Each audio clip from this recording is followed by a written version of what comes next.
and welcome to all our viewers. My name is Lara, hosting Realty Check. Today we're located at the Nakheel premises here in Dubai, and with me is a very special guest, Mr. Hamza Mustafa, General Manager of the World Islands. Good morning, and how are you doing, Hamza? Good morning, Lara. How are you? Very well, thanks. Hamza, tell us what the world is. What is the world? Lara, the world is an archipelago or a series of 300 man-made islands built in the Arabian Gulf, built by Nakheel, that are grouped as the World Islands.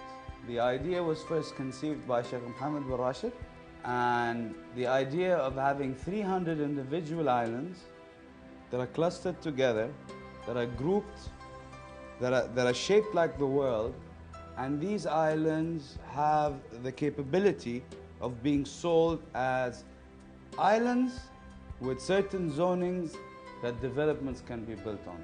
Hamza, what is the total size of the World Islands? The total project is 9 kilometers by 6 kilometers, 9 kilometers in length by 6 kilometers in width. The breakwater is 26 kilometers long.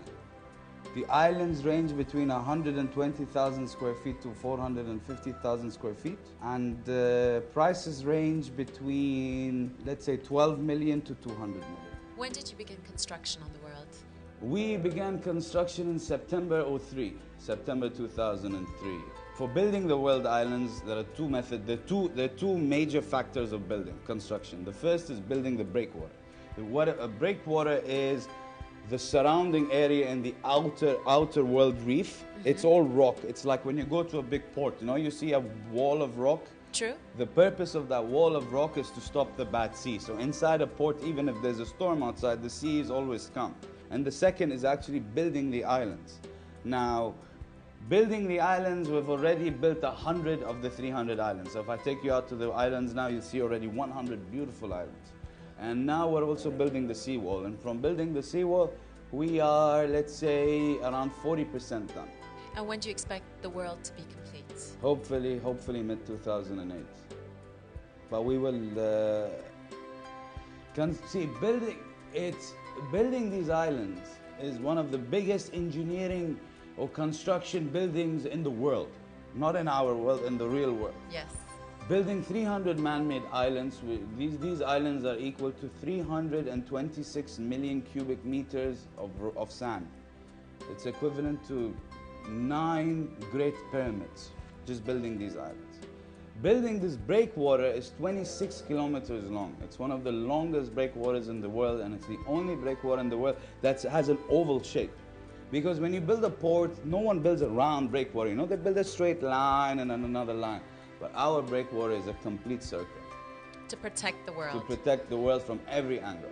So you see a maximum protection within the island. Wonderful, wonderful. And who are the architects behind the world, Hamza?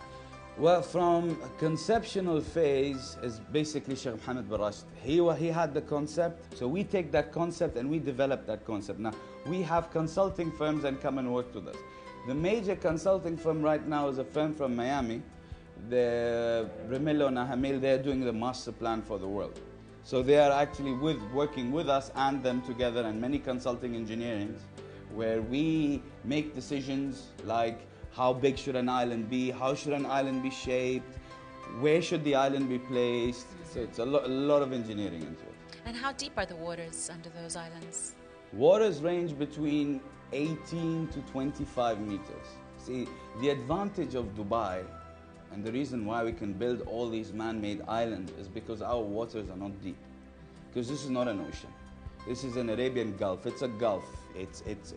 There's a Strait of Hormuz which protects the Arabian Sea, which is over here. So the waters over here are usually shallow, because when a wave is built, like when the tsunami happened, the tsunamis reached those distances, those heights, the waves, because it was in the middle of the ocean and there was a distance for it to build up. Here in the